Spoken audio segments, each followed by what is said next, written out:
I'm David Volk for Chin Music. Today's post goes into the way, way back machine for this year's scariest Halloween costumes. Be afraid. Be very afraid. Yes, I know the best time to have written this was the day after Halloween, but I was so terrified by some of the things that I saw that I was scared speechless, and it's taken me this long to recover. Read on about some of the costumes I saw, and you'll see why. 1. When is a box not a box? When it has the seal of the great state of Arkansas and a $19,000 price tag on it.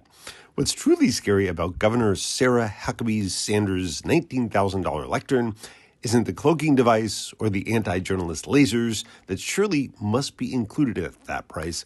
No, it's the fact that anyone in their right mind elected her to run anything.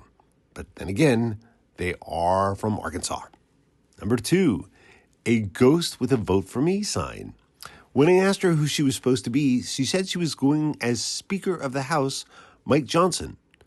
Nobody knows who he is or where he's coming from, but he scares me just the same, she said. Number 3, a crazed, bearded guy in a suit. At first I thought he was going as a vagrant, but the nice suit puzzled me. And who are you going as? I asked as I attempted to put a few fun-sized bars in his bag. Donald Trump Jr., he said as he held his hand over his bag, waved off the chocolates, and then asked if I had any nose candy. Number 4, George Santos. No, really, it wasn't a guy dressed as the quizzical congressman from New York. It was Santos' own self. Figuring that he was going to be expelled from the U.S. House, he was going door to door to places where he hoped no one knew him, begging for whatever he could get. When I asked him who he was dressed as, he said, "Who would you like me to be?" Number 5, a slow-moving fat man. When I told him it wasn't kind to make fun of the morbidly obese, he said he wasn't obese because he only weighed 250 pounds.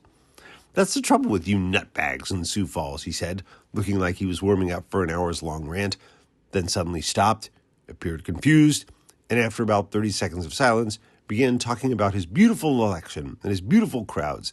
Then his phone rang and he said he had to go take a perfect call.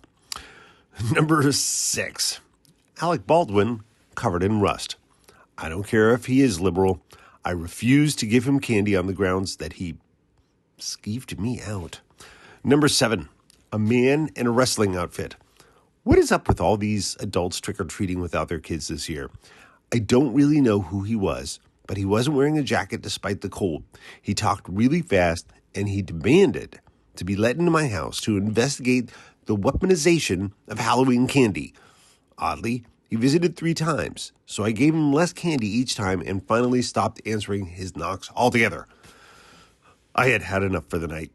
And worrying about what they might do to my property, much less my country, is far scarier, even if it means more candy for me.